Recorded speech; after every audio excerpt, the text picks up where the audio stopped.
அகில மீடியா நேயர்களுக்கு வணக்கம். இன்றைய உலகத்தின் முக்கிய செய்திகள். முதலில் தலைப்புச் செய்திகள். இஸ்ரேலில் மீண்டும் பரபரப்பு. சரமாரியாக ஏவுகணைகளை ஏவ தொடங்கிய ஈரான். ஈரான் இஸ்ரேல் அடுத்த கட்ட மோதல் ஆரம்பம். கடும் ஆபத்து தொடர்பில் அபாய எச்சரிக்கை. தாக்குதல்கள் தொடர்ந்தால் பரந்தளவிலான பதிலடி தரப்படும் என ஈரான் எச்சரிக்கை. இஸ்ரேலில் பாலஸ்தீன நபர் துப்பாக்கிச் சூடு, ஒருவர் பலி, 5 பேர் காயம். நெதன்யாகுவுக்கு எந்த அதிகாரமும் இல்லை, கடுமையாக சாடிய டிரம்பின் கோரிக்கையை மீறிய இஸ்ரேல் ஈரானின் ராணுவ இலக்குகள் மீது பதில் தாக்குதல். ஈரானின் ஏவுகணை தாக்குதலால் பற்றி எரியும் இஸ்ரேல் விமான தளம். தரைமட்டமான அதிநவீன F-35 போர் விமானங்கள். சிரியாவில் உள்ள அமெரிக்க ராணுவ தளம் மீது ஏவுகணை தாக்குதல். உக்ரைனின் முக்கிய உட்கட்டமைப்பை ரஷ்ய படைகள் தாக்கியதால் கடும் பதட்டம். தொடர்வென விரிவான செய்திகள். ஈரானில் இருந்து இஸ்ரேலை நோக்கி பாலிஸ்டிக் ஏவுகணைகள் ஏவப்பட்டுள்ளதாக இஸ்ரேலிய ராணுவம் தெரிவித்துள்ளது. கடந்த ஏப்ரல் மாத தொடக்கத்திற்கு பிறகு இத்தகைய தாக்குதல் நடப்பது இதுவே முதல் முறை என கருதப்படுகிறது. இந்த தாக்குதல் அச்சுறுத்தலை தொடர்ந்து வடக்கு இஸ்ரேலில் வசிக்கும் பொதுமக்களுக்கு ராணுவம் அவசர எச்சரிக்கைகளை அனுப்பியுள்ளது. எவ்வாறாயினும் இஸ்ரேல் பாதுகாப்பு படைகள் தங்களை நோக்கி வந்த 2 ஏவுகணைகளை நடுவானில் வெற்றிகரமாக இடைமறித்து அளித்துள்ளதாக கூறியுள்ளன. எனினும் அதற்கு சற்று நேரத்திலேயே இஸ்ரேல் நாட்டை நோக்கி மேலும் கூடுதல் ஏவுகணை கணைகள் ஏவப்பட்டுள்ளதாக ராணுவம் மீண்டும் தெரிவித்துள்ளது. இந்த இக்கட்டான சூழ்நிலையை தொடர்ந்து இஸ்ரேலிய பிரதமர் பெஞ்சமின் நெதன்யாகு அவசர பாதுகாப்பு ஆலோசனை கூட்டத்தை கூட்டியுள்ளதாக தகவல்கள் தெரிவிக்கின்றன. நேற்றிரவு நள்ளிரவு முதல் இஸ்ரேல் மீது நடத்தப்பட்ட தாக்குதல்கள் ஒரு எச்சரிக்கையாக அமைந்தன என்று ஈரான் இஸ்லாமிய புரட்சிகர பாதுகாப்பு படை IRGC அறிவித்துள்ளது. இன்று முன்னதாக லெபனான் மீது நடத்தப்பட்ட தாக்குதலை குறிப்பிட்டு இஸ்ரேலின் ஆக்கிரமிப்பு செயல்கள் மீண்டும் நிகழ்த்தப்பட்டால் பிராந்தியத்தில் உள்ள அனைத்து அமெரிக்க மற்றும் இஸ்ரேலிய இலக்குகளையும் உள்ளடக்கி மேலதிக பதிலடிகள் விரிவானதாக இருக்கும் என்று அது மேலும் கூறியுள்ளது. ஹைஃபாவின் தென்கிழக்கில் அமைந்துள்ள ரமட் டேவிட் விமானப்படை தளத்தை பாலிஸ்டிக் ஏவுகணைகளை பயன்படுத்தி குறிவைத்து தாக்கியதாக IRGC தெரிவித்துள்ளது. ஏப்ரல் மாத தொடக்கத்தில் நடைமுறைக்கு வந்த ஈரான், அமெரிக்கா மற்றும் இஸ்ரேல் இடையான போர் நிறுத்த ஒப்பந்தத்தின் கீழ் அமெரிக்காவும் இஸ்ரேலும் தங்கள் வாக்குறுதிகளை நிறைவேற்ற தவறிவிட்டன என்றும் IRGC குற்றம் சாட்டியுள்ளது. இஸ்ரேல் மீது ஈரான் நடத்திய தாக்குதல் குறித்து அமெரிக்க ஜனாதிபதி டொனால்ட் ட்ரம்ப் அறிவிக்கப்பட்டுள்ளதாகவும் தெரிவிக்கப்பட்டுள்ளது. இஸ்ரேல் மீது ஏவுகணைகளை வீசியதை ஈரான் உறுதிப்படுத்திய நிலையில் இஸ்ரேல் நாட்டில் பல அபாய ஒலிகளும் ஒலிக்கப்பட்டு வருகின்றன. வடக்கு இஸ்ரேல் ஈரான் ஏவுகணைகளின் தொடர் தாக்குதலை இடைமறித்ததாக இஸ்ரேலிய ராணுவம் தெரிவித்தாலும் நாட்டின் பல பகுதிகளில் அபாய ஒலி எழுப்பப்பட்டுள்ளதாகவும் இஸ்ரேலிய பாதுகாப்பு படைகள் தெரிவித்துள்ளன. ஈரானில் இருந்து வந்த பாலிஸ்டிக் ஏவுகணைகளை இஸ்ரேலிய ராணுவம் இடைமறித்ததை தொடர்ந்து நாடு முழுவதும் பாடசாலைகள் மூடப்பட்டுள்ளதாகவும் இஸ்ரேல் அரசாங்கம் அறிவித்துள்ளது. இஸ்ரேலுக்கும் இடையே ஈரானுக்கும் இடையே கடுமையான பதற்றம் ஏற்பட வாய்ப்புள்ளதால் மக்கள் தங்குமிடங்களுக்கு அருகில் இருக்குமாறும் மேலதிக அறிவுறுத்தல்கள் கீழ்ப்படியுமாறும் இஸ்ரேலின் உள்நாட்டு பாதுகாப்பு படை அறிவுறுத்தியுள்ளது.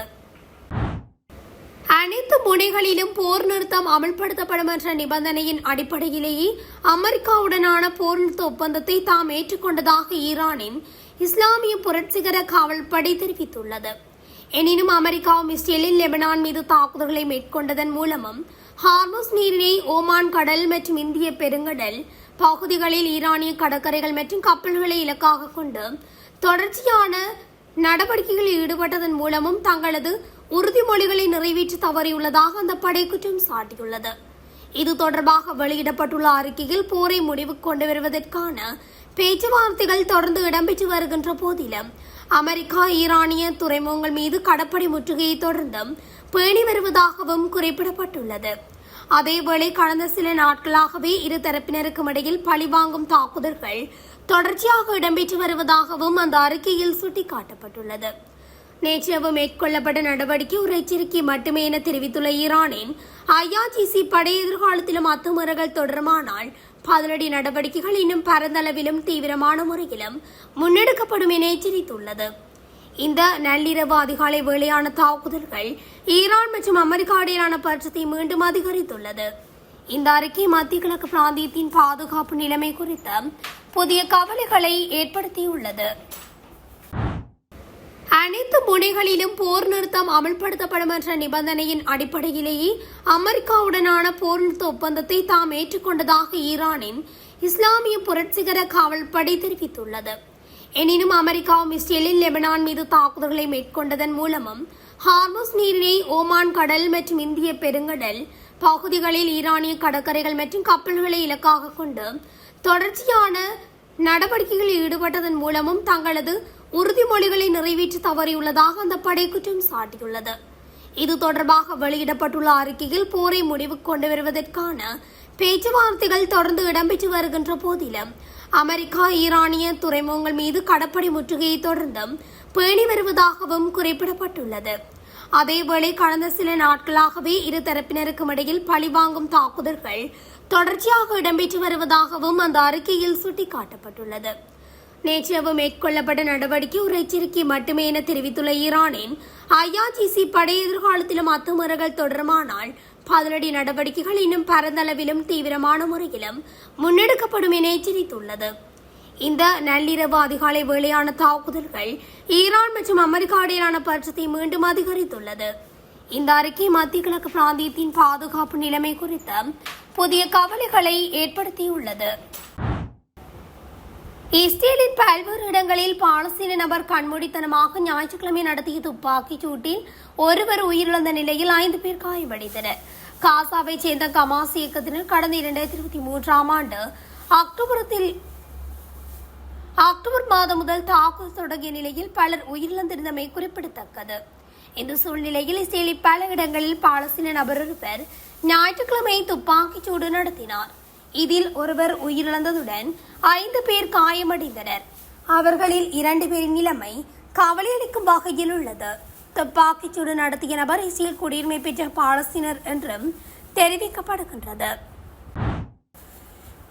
ஈரானுடன் அமெரிக்கா மேற்கொள்ளவிருக்கும் எந்த ஒரு அமைதி உடன்பாட்டையும் இஸ்ரேலிய பிரதமர் பெஞ்சமின் நெதன்யாகு ஏற்றுக்கொண்டுதான் ஆக வேண்டும் என்றும் அங்கு இறுதி முடிவுகளை எடுக்கும் அதிகாரம் அவருக்கு இல்லை எனவும் அமெரிக்க ஜனாதிபதி டொனால்ட் ட்ரம்ப் தெரிவித்துள்ளார். இதுகுறித்து பேசிய ட்ரம்ப், இங்கு அனைத்து முக்கிய முடிவுகளையும் எடுப்பது நான் தான், நெதன்யாகு அல்ல. எனவே இந்த ஒப்பந்தத்தை ஏற்றுக்கொள்வதை தவிர அவருக்கு வேறு வழியில்லை என்று கூறியுள்ளார். ஞாயிற்றுக்கிழமை இரவு இஸ்ரேல் மீது ஈரான் நடத்திய ஏவுகணை தாக்குதல் அமெரிக்கா மற்றும் ஈரானுக்கு இடையே எட்டப்படவிருக்கும் வரலாற்று சிறப்புமிக்க ஒப்பந்தத்தில் எந்த ஒரு தாக்கத்தையும் ஏற்படுத்தாது என்றும் ட்ரம்ப் உறுதியளித்துள்ளார். இந்த தாக்குதல்களால் பெரிய அளவில் எந்த பாதிப்பும் ஏற்படவில்லை என்று குறிப்பிட்ட அவர், வரலாற்று ரீதியாக பார்க்கும்போது இத்தகைய மோதல்கள் கடந்த 47 ஆண்டுகளாக அல்லாமல் 3000 ஆண்டுகளாக தொடர்ந்து நடந்து வரும் ஒரு விடயம்தான் என்றும் குறிப்பிட்டுள்ளார். இவ்வாறானதொரு பின்னணியில் ஈரானுடன் ஒரு முக்கிய அமைதி ஒப்பந்தத்தை நோக்கி அமெரிக்கா தீவிரமாக செயல்பட்டு வரும் இந்த சூழ்நிலையில் லெபனானின் ராணுவ நடவடிக்கைகளை மேற்கொள்ள இஸ்ரேல் திட்டமிட்டிருப்பது ட்ரம்ப் அதிருப்தி ஆகியிருப்பதாக வெளியிட்டிருந்தார். லெபனான் மீதான தாக்குதல்களை கண்டித்து ஈரான் நேற்றிரவு இஸ்ரேல் மீது தாக்குதல்களை நடத்தியிருந்தது. இந்நிலையில் அதற்கு உடனடியாக எவ்வித தாக்குதல்களையும் நடத்த வேண்டாம் என இஸ்ரேல் பிரதமரிடம் அமெரிக்க ஜனாதிபதி கோரிக்கை விடுத்திருந்தார். எனினும் அதனை மீறி மேற்கு மற்றும் மத்திய ஈரானில் உள்ள ராணுவ இலக்குகள் மீது தாம் தாக்குதல் நடத்தியுள்ளதாக இஸ்ரேல் அறிவித்துள்ளது. தெஹ்ரான், தப்ரீஸ் மற்றும் இஸ்பஹான் ஆகிய நகரங்களில் வெடிப்புச் சத்தங்கள் கேட்டுள்ளதாக ஈரான் ஊடகங்கள் தெரிவித்துள்ளன. குறித்த தாக்குதல் காரணமாக தெஹ்ரான் விமான நிலையம் உடனடியாக மூடப்பட்டுள்ளதாகவும் ஈரான் அறிவித்துள்ளது. அமெரிக்காவின் ட்ரோன் படையை ஈரான் முற்றிலும் அழித்ததை தொடர்ந்து மத்திய கிழக்கு போர்க்களத்தில் ஒட்டுமொத்த போரின் போக்கையும் மாற்றக்கூடிய மிக கொடூரமான நேரடி ராணுவ தாக்குதல் அரங்கேறியுள்ளது.